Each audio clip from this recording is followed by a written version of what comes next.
in that game, and they all deserve blame or praise, as you will. You win as a team and you lose as a team. And so this time around, Longzhu will have some more freedoms in their bans. They are not on the red side, but I think that they might just let MVP, nope, never mind, take that back already. They are not going to let that Kog'Maw Corki fly once again, and forcing MVP to show something new out of Maha. Yeah, I like that ban. You can see how much MVP was trying to focus into that composition built around the Corki Kog'Maw. But this time, you can see even they take a bit more time to do their second ban. Things will be changed up for MVP. Well, it's smart of Longzhu because to me this says that they identified exactly what happened that last game, right? Sure, they did pick these two champions in a row, but realistically, had MVP stalled out the game properly, we might have seen a 2-0. So while they played excellently, they also have to recognize that if MVP had played better, they might have been in a troubling position in that late game. So they don't want to risk MVP going for that again, but they will have Cuz on Elise once more, and his early game was deadly. He was in the right place, right time so often that we can almost certainly expect him to thrive in the first 15 minutes once again. Elise picked up.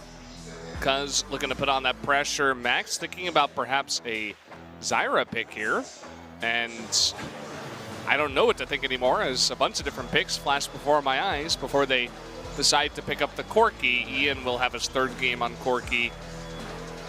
Do not get baited by the hovers. The hover pick's just as bad as hover hand. Don't do it, it's awkward. Just go for it. Do what you want. Pick that Corki. And the Gragas as well. So another composition that will focus on that late game, but this Gragas pick is not going to be a denial pick. I think Longzhu will go with the same approach to last time around, which is going for, let's get our engage going, let's get some early game power to make sure that we can seal the deal in under 30 minutes if they play their cards right. 35 is the average game time, so closing under that isn't something to surprised many people, as MVP is indeed the 9th place team, but they did show their old form in Game 2, but Game 1 was definitely the Rift Rivals MVP. So 3 ADCs banned along with that Kog'Maw, and Prey this time will pick up his Ashe alongside the Braum, so lots of action could happen there in coordinates with that Elise from the jungle in the bottom lane.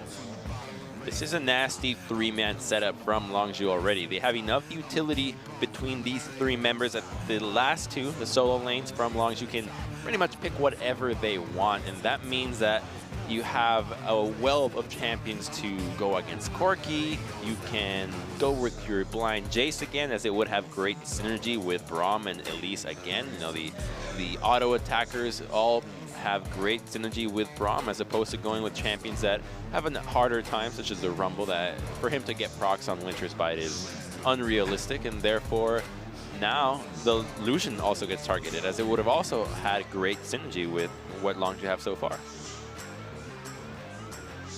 I was reading the signs. We got some fans here from Singapore, as well as one very good drawer of a emoticon, I guess. An artist? Yeah, no, drawer.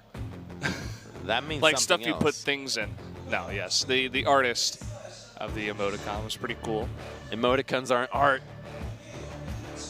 It expresses an emotion through a drawing. Well, MVP has expressed their discontent for Jace, so they get rid of it. They want nothing to do with the composition they had to play in game number 2. But none of these teams want a repeat of their losses, so banning accordingly. And I wonder now what Maha is going to play, because that's a lot of AD carries being targeted. That's 6 ADs, 7 if you count Ashe being taken away.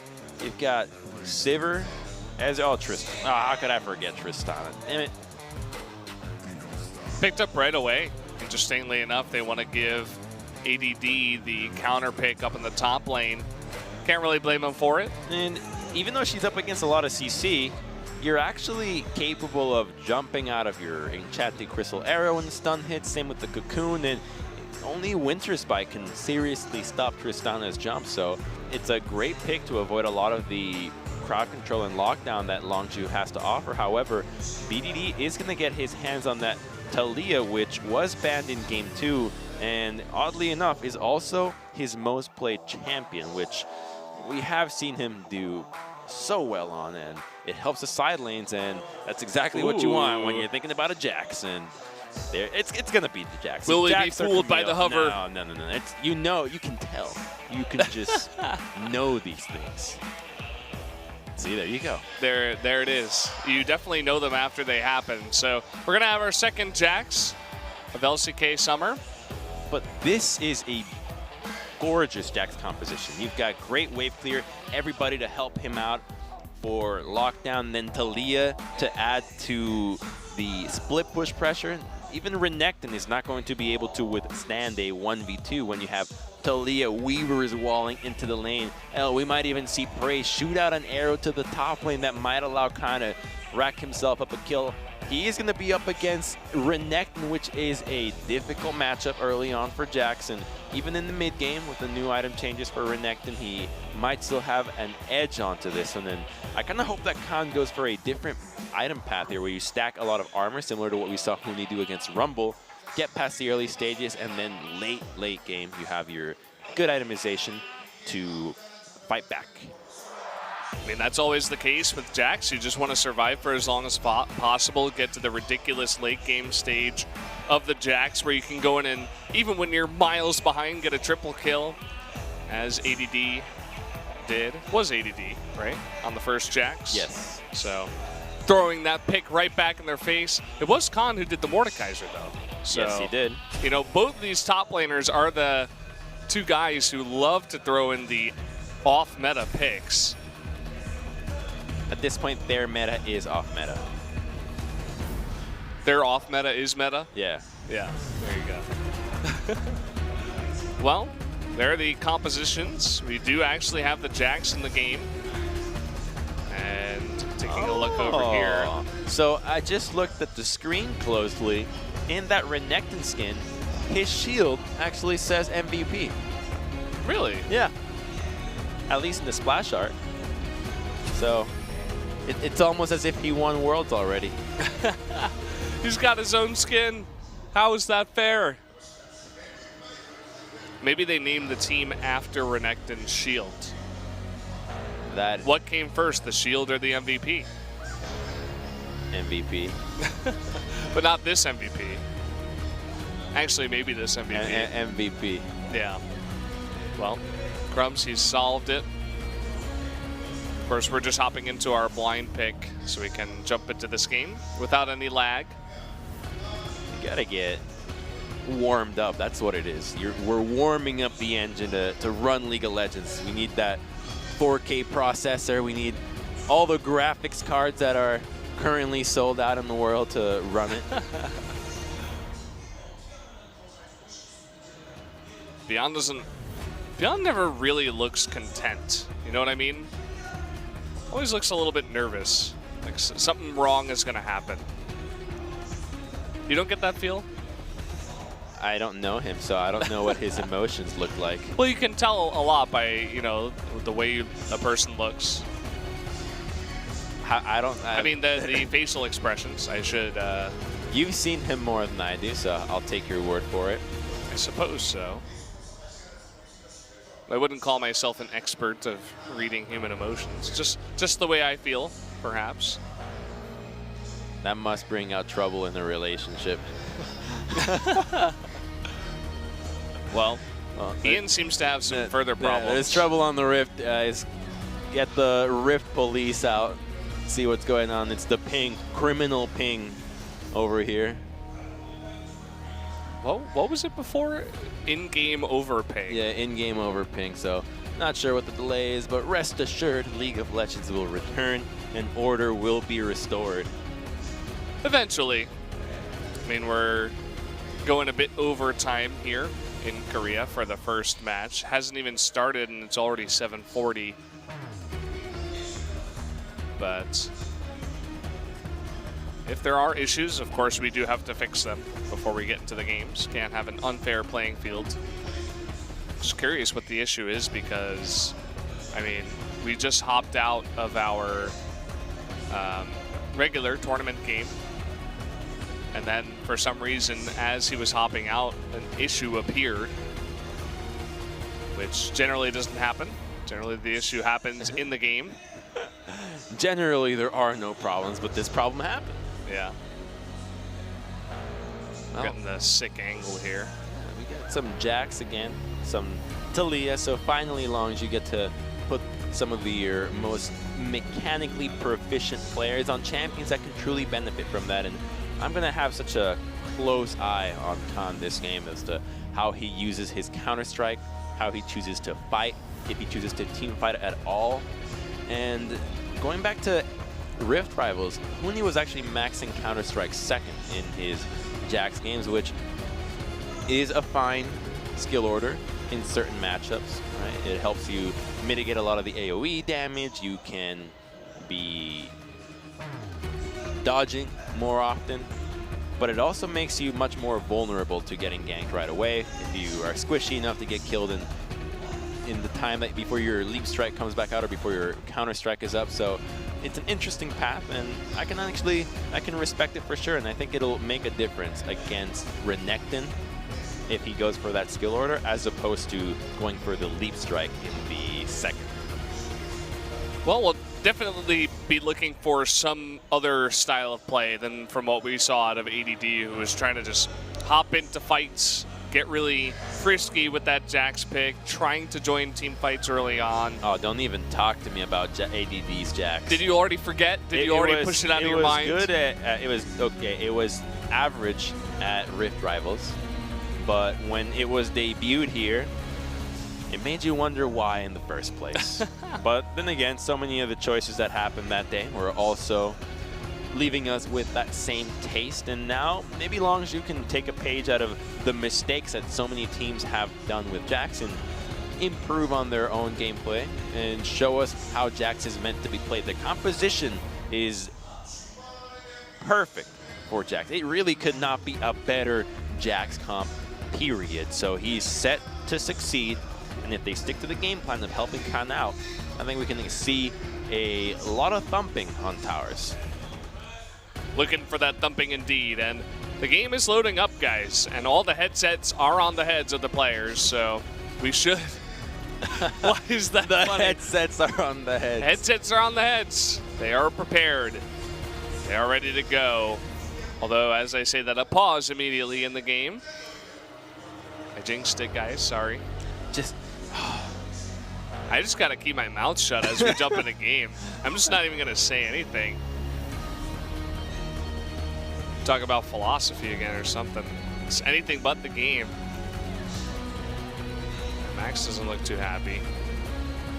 Talk to me about your in-game name, right? Like, I know why your name is Valdez because your last name is Valdez, but if you had the choice, actually, well, never just, mind. you know, as you start talking about something else, and I'm not even going to mention what's going on here, but we're jumping into the Rift for game number 3.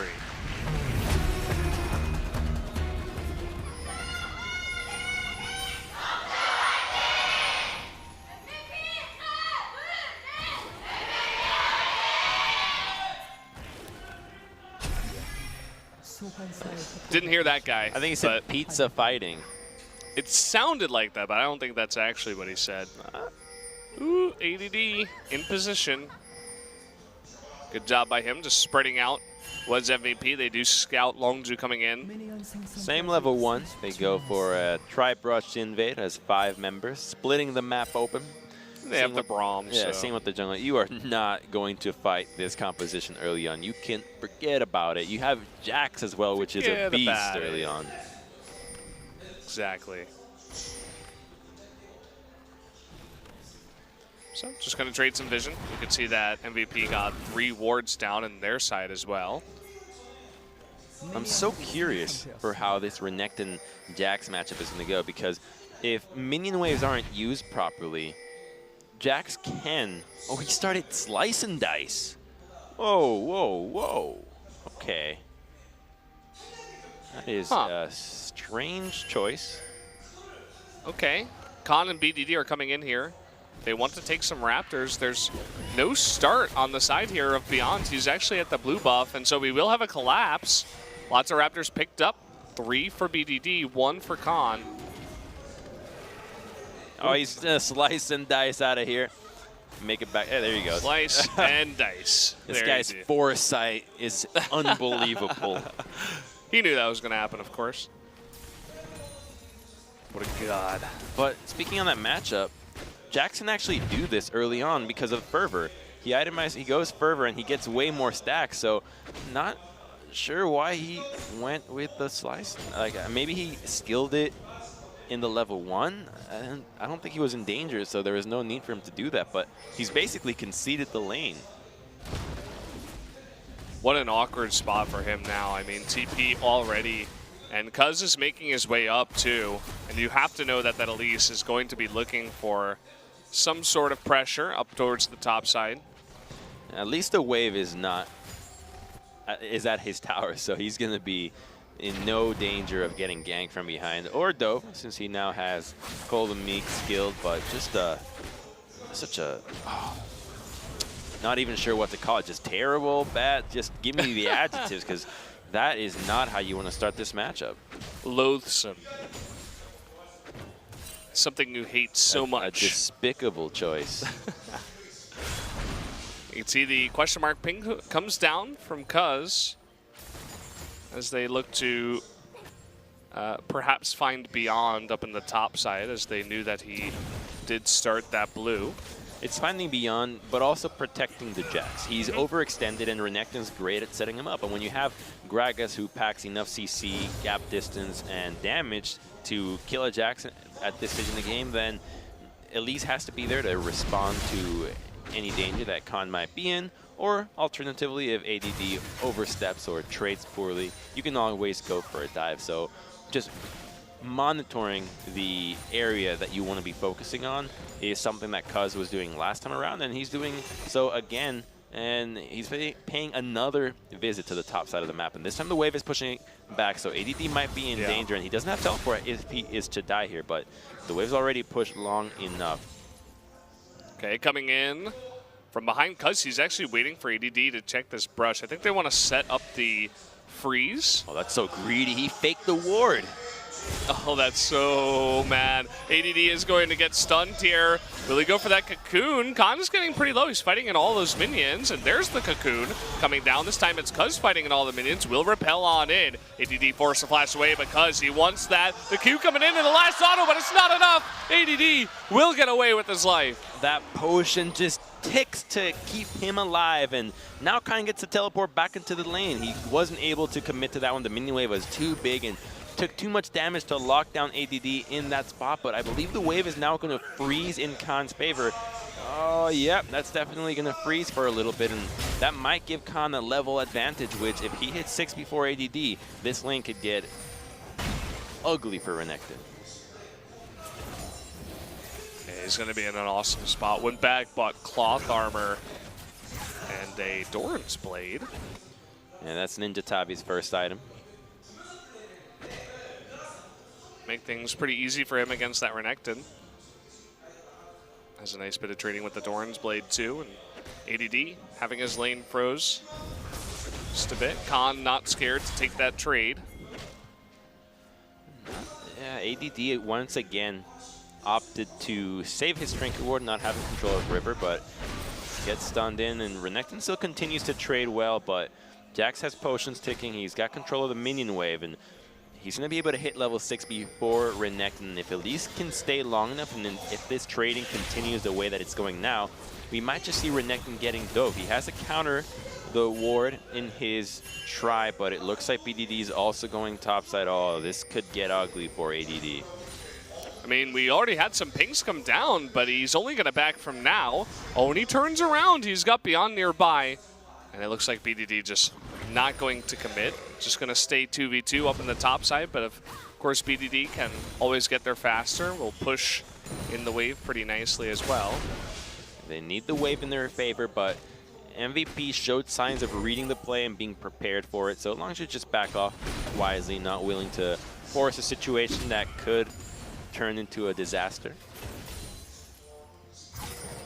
I mean, the lane up and top is already going pretty well for Khan, so they don't want to do anything that will shift the favor back into ADD's favor by doing something risky. Here he goes. Once again, that Renekton's still level 5. Oh, okay, here we go. The counter-strike is going to come down because he's making his way in. They want to go for the repel move. He's still level 5, so no dominance. Coming on in, jumping in. That's just going to be the first blood going over to Khan. Not even needing the help of Cuz. Pure solo kill, yeah. It was that initial gank. Because he burned that teleport, the wave was frozen, and he played it expertly, taking that level advantage, knowing that he's going to be stronger for a long time. And this Renekton's now useless. He might be able to teleport here, but he's too worried about getting... Oh, wait a minute. He's going for it? No, they're not going to dive it. That is just not going to happen. Not diveable. No, undivable. Undivable at that stage.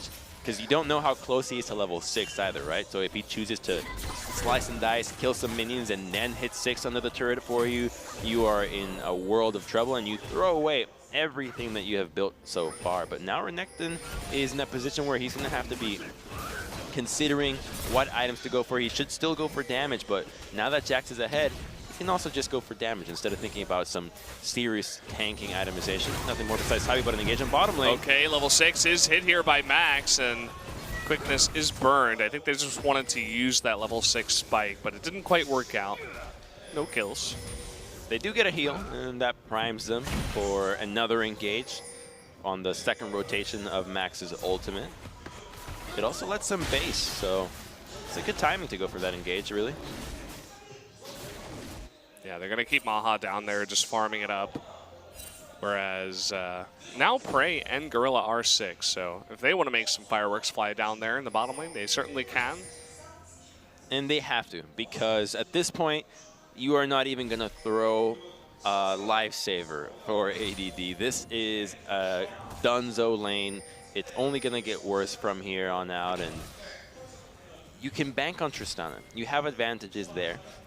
Even though the CS hasn't gone their way, you did burn the heal, which does put you in a better position to go for a dive. And just look at the trading, right? Ideally, that trade would have gone heavily in the favor of Renekton, but now Jax is winning these. And oh man. Yeah. I mean, you can't even get close. He goes up, tries to use that Q to gain some health, but look at this, even the wall coming in. Did he even need Talia? Not even sure about that, but BDD will pick up the kill.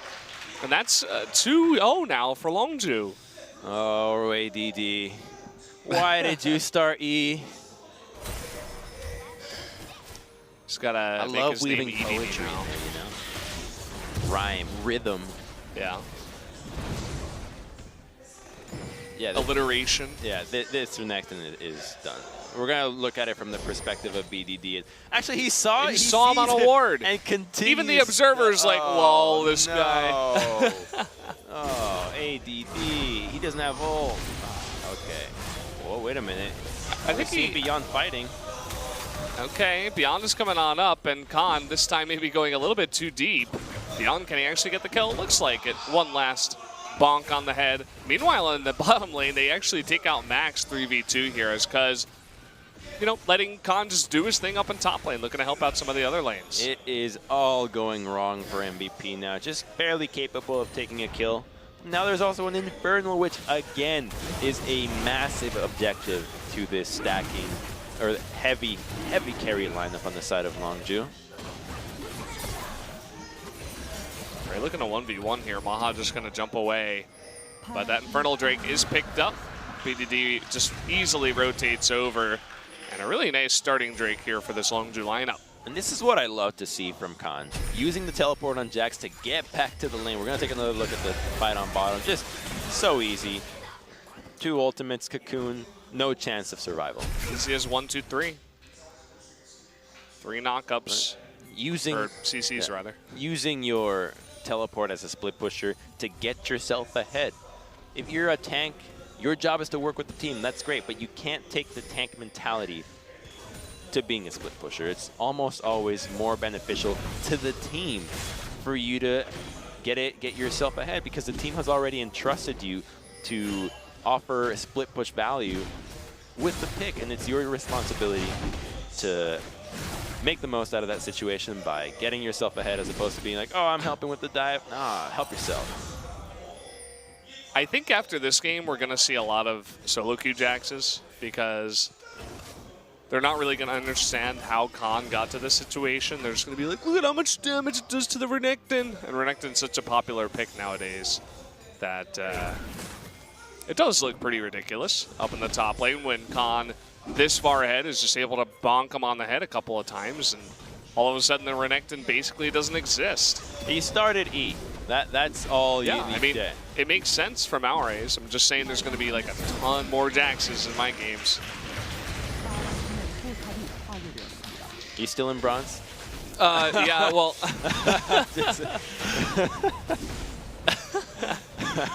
No, we exited there. Yeah, we're diamond. We're diamond. We're silver. I haven't played in a while. But you're still there. It still counts. Your account hasn't decayed yet. Maybe. Maybe someday. Maybe someday soon. Been watching a lot. Rift Rivals was on. We've been busy. My brother came over to Korea. We were hanging out a bunch. That was cool. But this is more interesting. We got the Rift Herald coming up. Longzhu going to take that out with ease, as MVP has no vision. And it's not a care in the world about contesting this. They are quite confident going into the mid game now with the super strong. Oh, Maha! Oh, they're looking for the Splash Cocoon too. Goodbye.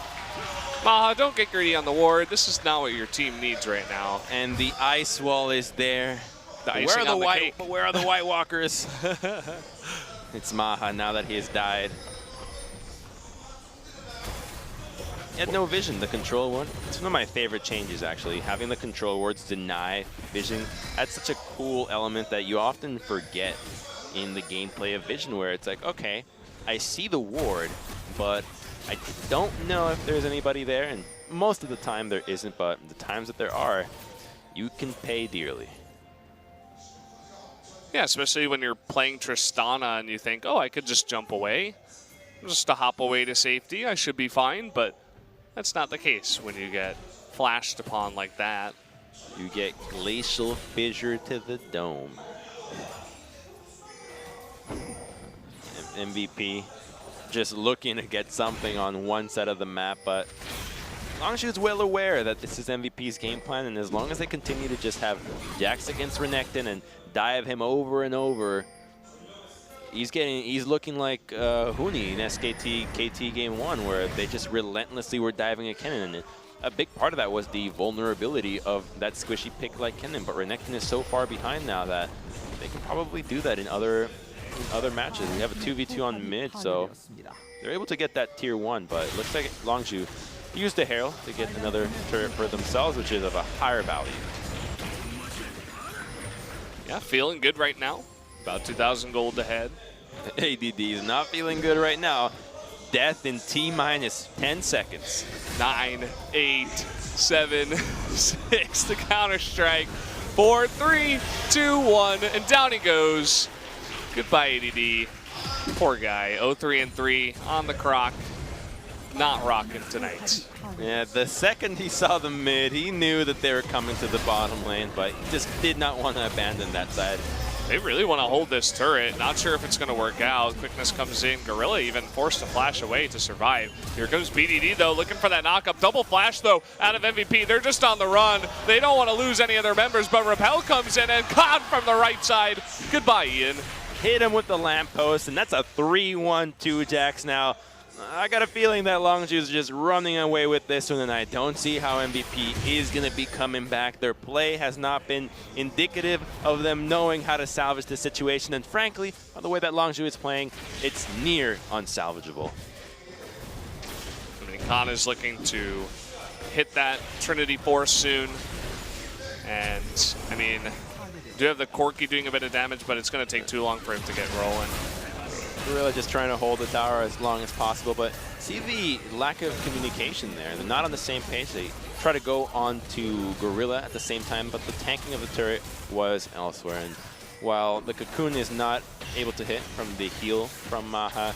Jax is already here, so gets another freebie. And now they're going to rotate again. Up into the top lane goes Khan on the Jax. And it's another Infernal Drake, so going to be feeling the burn here soon, perhaps, as MVP. Although they are collapsing very, very fast. Team fighting Jax. Wait a minute. Coming in from behind, they're looking for Ian. He gets knocked away, trying to flash now. The arrow is going to hit Max in the background, the knock up, and tons of damage. Down he goes. Gorilla, though, might pay for it with his life. But look at ADD, totally useless up on the top side. Gorilla doesn't even go down. And here comes the perfect wall. Going to force that Valkyrie and the flash. And it doesn't look like there was enough there from Longzhu to pick up any more kills. The arrow there from Frey hits Max, and the cocoon so easily weaved onto the Rakan. Oh, is he going for this? Ooh, okay, he's going to miss that. Jumping in is Maha. Once that kill, Khan can't turn around, and one more hit will do it. Classic Jax. Getting too greedy. Khan obviously feeling really good right now. I want to look at that replay again because that was a good engage from the side of Longzhu. An MVP felt desperate. They're like, we need to make something happen. The inevitability of Jax is coming, and so the TP comes out and they're trying to collapse on it. It's a good package to stop the leave strike, but as soon as Braum comes through, they don't even suspect the arrow. And as Max gets deleted, the rest of MVP does not have enough focus to go on a single target, but the damage from Longzhu is already there. They're so strong at this stage in the game. The Trinity's already completed on Khan, and ADD on 18 minutes still doesn't have his Black Cleaver. Yeah, he's working on it. That's like when you get asked for, where's your homework? I'm still working on it. Yeah, it's like when you're working on like a house project or something. It's like, yeah, I'm remodeling the bathroom. 5 years later, yeah, we're still remodeling the bathroom. It'll happen eventually. You've remodeled the bathroom, or are you still Not myself. In your 4th year? No, it's still in progress. But we'll see if that Renekton is relevant at all. No, Ever he's not. in this game. Irrelevant. Literally since level 1, he became irrelevant. Cuz trying to look for picks right now. Hey, there he is. Black Cleaver is completed, but is he relevant now? He's 2 levels down, so no. Okay. I'll check back a little bit later, see if he's relevant.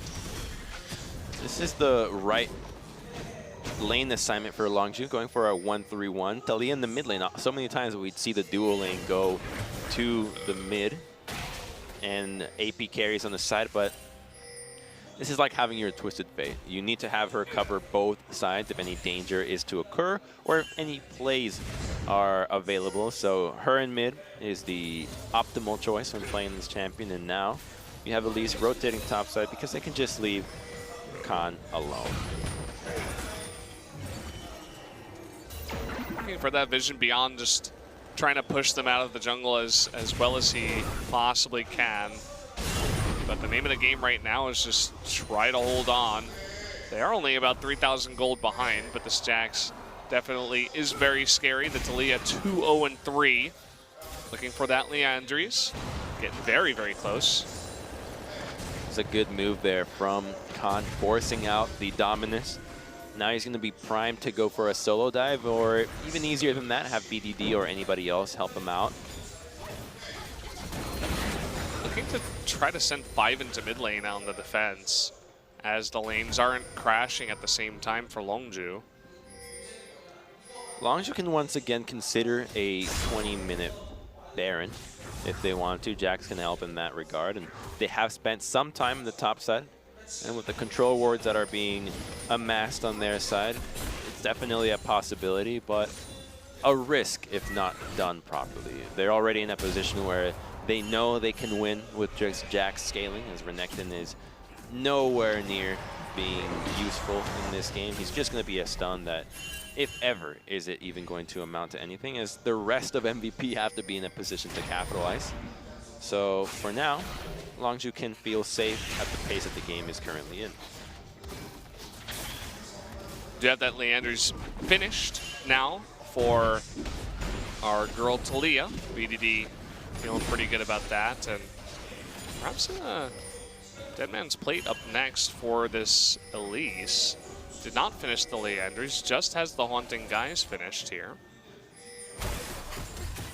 It's a good build. And now Longzhu again with the 1-3-1. They don't have control of mid, and we saw earlier MVP put some vision that was the sneak ward. So you can see it in the Baron that it's not currently being cleared by the control ward, I believe. We don't have full knowledge of that one, although I'd be inclined to say so, as the control ward seems deeper into the pit, and that's the kind of vision that you need to do when you're behind. So at least Max is well aware of the play that Longzhu is trying to make around Baron and has been warding accordingly. And here comes Longzhu with some more vision, but the chances of MVP getting a fight are almost solely on Longzhu putting themselves in that position to be engaged on. And oh no, ADD, that's a red buff Jax. Yeah, just leave him to it, I suppose. You can see that Ian has to hover around just in case Khan wants to dive. But on the point of engage here. And speaking of dives, okay, Dominus is popped, and the red buff is ticking Khan with the perfect calculation kill. So we can just even look past that. Whatever. He's dying. But you can't find as many engages from MVP because of Gorilla. For Gragas to go into Braum and him being the sole engage, it's just not going to happen. As long as Gorilla's on point, Beyond rarely gets a chance, but he's now killed. Oh boy, Beyond disappearing. Nice grand entrance. Gorilla taking a bunch of damage, but that's about as close as they're going to get, as now Max is going to be slowed down by Prey and does pick up that kill. Khan just on the right side saying, hey, where's my kill? They're thinking about Baron, but Teleport is still on ADD. He would be relevant if a Baron fight is to come out. Oh, the flash and the Counter-Strike coming in, but a nice ult there from Maha to push everyone out of harm's way. So they're aware of this. Pings are out. They do have a lot of damage on this play. No teleports for Renekton to get to. Yeah, they need Khan to come in here and tank that up. And it's getting extremely low. Beyond looking to make his move, but he's actually back in the base. So not going to be close enough. That is the Baron going over to Longzhu now. And all from a good play onto the mid. And it's going to start out by taking out the turret and the cocoon. So well used from Elise. So many times we see Elise just chuck it out, but she uses it in a position where the rest of the team can commit instantly, and they blow 2 ultimates right away to secure the kill. And the value of a jungler is so high at this stage in the game that him going down secures your Baron, and most of all, secures you for... Oh, nothing. Oh, wait a minute, there's a TP. Okay, yeah, TP coming in, and Gorilla from the left side too. Let's see what Jax can find. He wants ADD. This 0-5-0 Renekton is still going to get hunted down. This poor guy. This is the only guy they decide to go for, and it is going to be a fair kill. 0-6-0. Now is ADD Khan giving that kill over to Cuz. Crocodile Dundee is relentless, and Khan, he's just taking names. He's got one of those crocodile collars already with the teeth. It's fully stacked. He's giving them away. It's in the gift shop. Fully stacked collarbone. Oh, and he's looking for more. And Ian now kind of get dumped on. It looks like he will be. The flash coming in. Khan, unfortunately, will get out alive for MVP. And just picking up another name, another tooth onto his collar. I think this is when they get some cyberpunk elements, and you take one of Corky's maybe bolts from his rocket ship, and then you put that next to the crocodile teeth.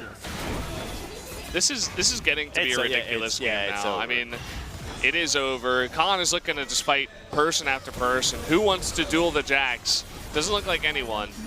As Longzhu, they could miss every ult up until the end of the game. And we're seeing the dive down in the bottom right. ADD is going to go down again. This time it looks like they will actually trade the kill. Oh, he gets an assist. No. Oh. So what is it, 0-7-1 now? Yeah, 0-7-1. Rats. Oh, that sucks. He actually has as many deaths as the rest of his team. Wow, nice. Some team synergy there. But this composition from MVP just doesn't operate the same way that what they had with the Jarvan before. Jarvan can offer peel. Jarvan can offer engage. He's not so much about the laning phase. He's a lot of the team fighting and your grouping phase. And in that grouping phase with Kog'Maw instead of Trist, you also have the added poke of his abilities, the ooze to help slow anybody down, even Shred with your Q, but with Tristana, realistically, your poke only comes at like level 18 when your range is high and your itemization is there, whereas Kog'Maw, at pretty much every step of the way, his W, his Bio-Arcane is going to do so much damage that you always have to respect it. So they just showed a lack of flexibility in their composition, in the play, and while it was apparent that they learned something from LPL, it looks like they might have just copied it for the success that it had before truly understanding the value that LPL teams were placing on these picks and how to play them properly. Yeah, especially in Game 2. I mean, perhaps a lack of identification of their own composition versus the one of Longzhu. And that will mean lights out. I mean, everybody was getting hyped for MVP. They were looking good in Game 1, but this looks like a done deal. Already down about 11,000 gold at only 27 minutes, and nobody can get close to the Jax. He is the true Grandmaster of the arena. It's Grandmaster of Arms, I think. Yeah, close enough. And he has red buff again. How does this keep happening? He just takes them. Yeah, it does make sense. Okay, we got a dive coming on in here, Max, though, on that very mobile Rakan. And the triple stun, okay. Connie wants to get frisky now. He does have that Guardian Angel, but still not willing to die. Prey, though, is going to be jumped upon, and we have this AoE damage out of Triss, but he just disappears. And it's not going to be this 0-7-1 Renekton that's going to do it. Max, can they get the ace? Cuz is on the chase, so is Khan. The wall! The wall coming out, just playing with their food.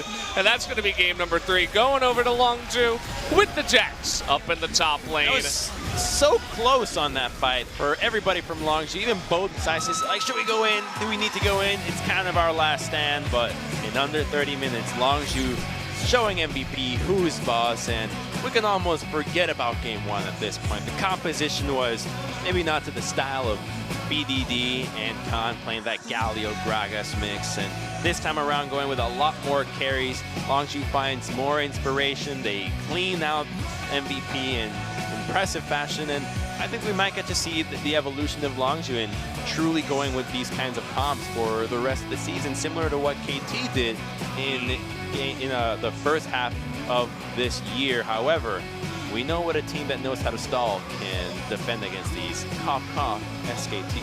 Yeah, SKT very excited to see Longzhu play up against SKT when it does happen again. And unfortunately, I know you guys were keeping track, but Renekton did get a kill at the end of the game. He ended the game at 1-8-1. So for all you Croc haters out there, he did gain a little bit of redemption towards the end. You call that redemption? He got 1 kill. I mean, it's something. Don't lower your standards, Valdez. Stay true. Yeah, I want to see more Jax. Can we have more Jax here at the LCK? Is that too much to ask for? Only at the hands of a skilled Jax, please. No bad Jaxes. How about Huni? Yeah, we can see Huni do it again. If he gets to play, we'll see if Untara takes his spot someday, but BDD comes up and secures a kill. I think that's the second one. This was just a Longzhu show. They had a game plan, they stuck to it, and it worked perfectly. The Jax got out of control, and I really just wonder why. Why did you start Slice and Dice? We need to take a look at the very beginning of the game because I feel like something happened that we missed. Like, it has to have been that he was flustered from the invade. The trade. And skilled. No, the invade. That trade happens all the time as Jackson to Renekton. That's just how that level 1 goes. No, I'm saying before even the invade, like, they were going at it before the minions hit each other in the lane. Yeah, oh, right. And I think he sliced away. He just didn't want to take that trade. Yeah, I think that must have been it. Just, oh. How? Because he had full sight of Jax coming into him, so ADD, he knows what went wrong, so we don't need to harp on him anymore. Instead, we can look at the highlight reel of Jax bopping everybody. They're trying to give him the kill. They're trying to give the kill away to Jax, but at least too fed to be able to share. She needs to satisfy her hunger. So double Infernal Drake didn't help out MVP's chances either. So in 28 minutes, 28 seconds, Jax almost doubling everybody on the Rift at this point with 24,000 damage, really far ahead. But the damage stack, you're beating a Renekton all the time. You get so much of that, whereas everybody else didn't have to do a whole lot. You stick to the game plan. You got one guy winning. Just let everybody else play defensive. You let your carry do that exactly. Just carry. So guys, we are going to hop over to the interview with a couple of our MVPs tonight. So I'll let Jisun take it away. Hello, and here we have Gorilla for the MVP interview.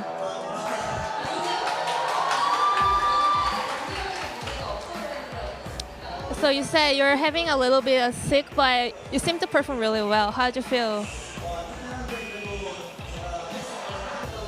Yeah, I didn't feel really good, but I tried hard to show all I got. There was Sona in the game too. How'd you feel about it? I know Max plays a lot of champions, but it was out of my expectations, so I was kind of nervous. And you had great initiation in the game too. How did you make the shot call? I thought we were in the lead, so we tried to play harder, and I think it worked out really well. So in the current meta, is there any different points that you want to concentrate in as a team play?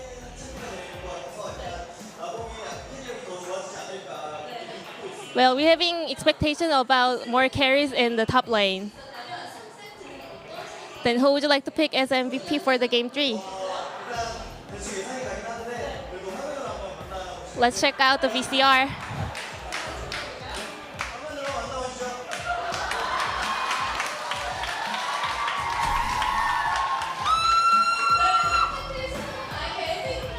Well, the second MVP was Khan on that Jax. No way! The biggest surprise of all, I suppose. And everybody's cheering like crazy because Gorilla was actually the one that introduced the MVP, so it was pretty cool. This is the dive we didn't get to see, but we all know who died and who lived. And it's just dive after dive for this Jax. I mean, once you get this guy ahead and he's split pushing the Renekton, too far behind, couldn't do anything. And you just... Ooh, I'm so... Why would you start E? And here we have Khan. So Gorilla said he's counting on your carries. How'd you feel? Yeah, I think my play style is like I can carry if I grow really well, but also I kind of screw up a lot. So thank you for trusting me. And I'm going to try harder as a good team player. Thank you.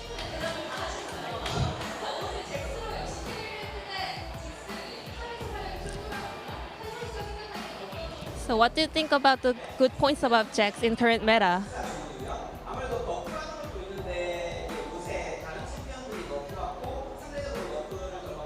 So other champions have been nerfed a lot, but actually Jax is the one got kind of buff, and also other top laning champions got a lot of nerfs. So I think Jax is becoming in the lead.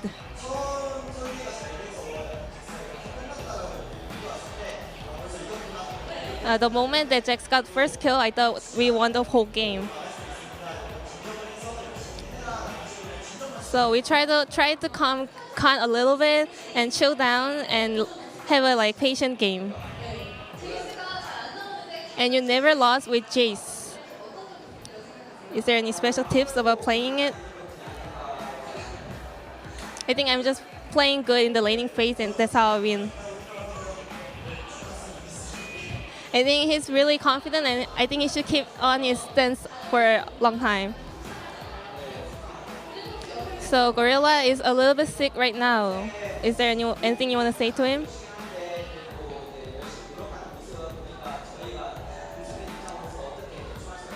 Yeah, I'm feeling really thankful for him, even though he's a little bit sick and feeling bad, but he's always trying hard in the gaming also. I want to thank him a lot. And last message for your season.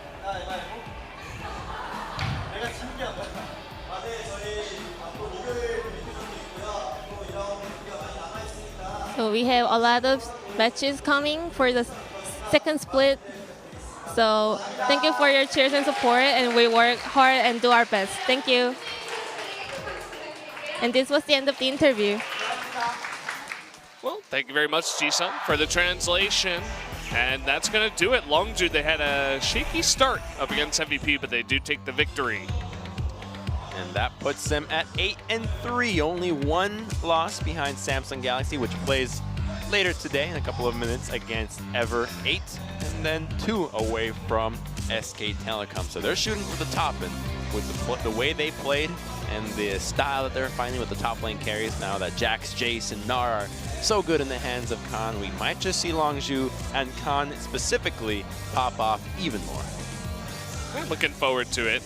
And the second matchup between Samsung and Ever 8. Ever 8 definitely having a lot to prove. You guys can see the discrepancy in terms of these two teams' records so far in LCK.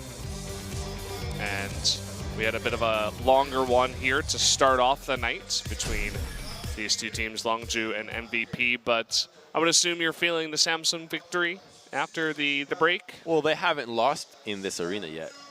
So, have they really not? Yeah, they haven't lost all year in this arena. All their losses are in the other studio, so I think they'll win. I guess that makes sense. I'm definitely feeling the Samsung hype as well. But guys, we are going to take about a 30-minute break. When we do come back, we will, of course, have that Samsung versus Ever 8 series. So make sure to join us then.